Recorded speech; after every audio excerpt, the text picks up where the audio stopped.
It's now time for Energy Insights, where you get an inside view and local perspectives of all the oil and gas progress going on in the Mid-Ohio Valley. This program is being brought to you by the Southeastern Ohio Oil and Gas Association and can be heard every Saturday at 9 a.m. on local radio WMOA AM 1490 and ESPN radio WJAW FM 100.9 and AM 630.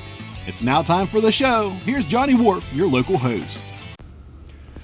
Saturday morning radio usually means Energy Insights at this time here on the radio, and we're pleased to have with us Congressman Bill Johnson. He is the Congressman of the 6th Congressional District, which reaches all of our listeners on the Ohio side per se, and I know we're into Steve Stivers up top and over in West Virginia, but we're glad to have Congressman Johnson on our program here, and I wanted to maybe just touch on the district. You probably could put some miles on, right? Oh my goodness, I get a lot of windshield time. The district is the longest district east of the Mississippi. It takes 6.5 hours to drive it from stem to stern, from one end to the other. It starts in Mahoning County, about an hour outside of Cleveland, goes all the way to Scioto County, about an hour outside of Cincinnati.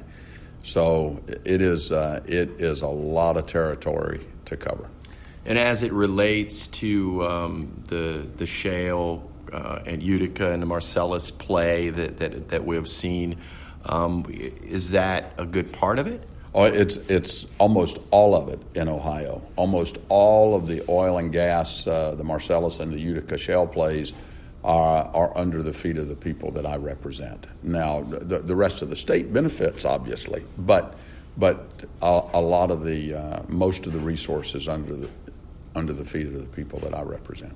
Bill Johnson is a congressman, 6th Congressional District, joining us on Energy Insights and talk about Ohio energy as it relates to the oil and gas and what's happened just since you've been in office. Yeah, I came into office in January of 2011, and we were talking about energy.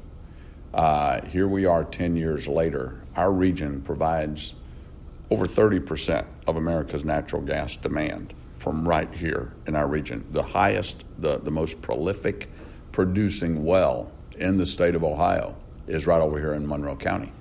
And a lot of folks don't know that. The first oil well drilled on the North American continent, some folks don't know, is right up here at exit 25 off of Interstate 77, the Thorla McGee well.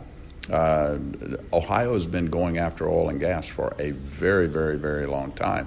Coal is a big part of our energy profile, too. And, that's a really interesting point. There are 3 heavy lifting energy sources that powers our energy grid that are sustainable: coal, gas, and nuclear. They provide the base load. That's because you can turn it on when you need it.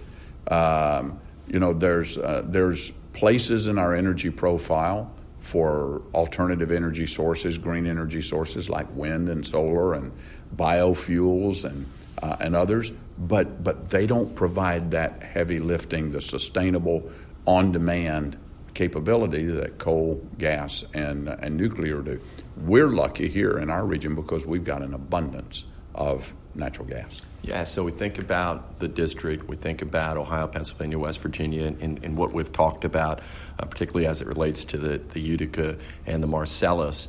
And then we talk about how helpful it is to Ohio, but at a global scale, and as it relates to geopolitical, this is the place. It absolutely is the place. Russia, one of our biggest competitors in energy exports, uses their natural gas and their energy as leverage, as a hammer, to make their customers, who are many of them are our friends and allies across Europe, do what they want them to do, like the Ukraine, other countries. That's what drove the world price of natural gas up to in the range of $13 while it was still down in the $2 range here in the United States. And when we got into the exporting business, it really rocked Russia's world. They get about 50% of their revenue comes from oil and gas. 70% of that resource is sold to our friends and allies, and 80% of it runs under the nation of Ukraine. So you hear all this stuff on the news about how the Russians want Ukraine. They don't want Ukraine, and they don't want to take care of the Ukrainian people. They want the pipeline infrastructure that runs under the Ukraine because it's essential to their economy. Program's called Energy Insights, and that is exactly what we have here. We thank Congressman Bill Johnson for joining us. We thank the Southeastern Ohio Oil and Gas Association for making...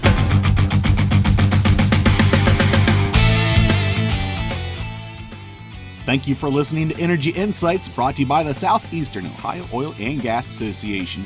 Tune in every Saturday at 9 a.m. on WMOA and ESPN Radio WJAW as Johnny Wolf brings you your local and inside perspectives of the oil and gas progress going on in the Mid-Ohio Valley.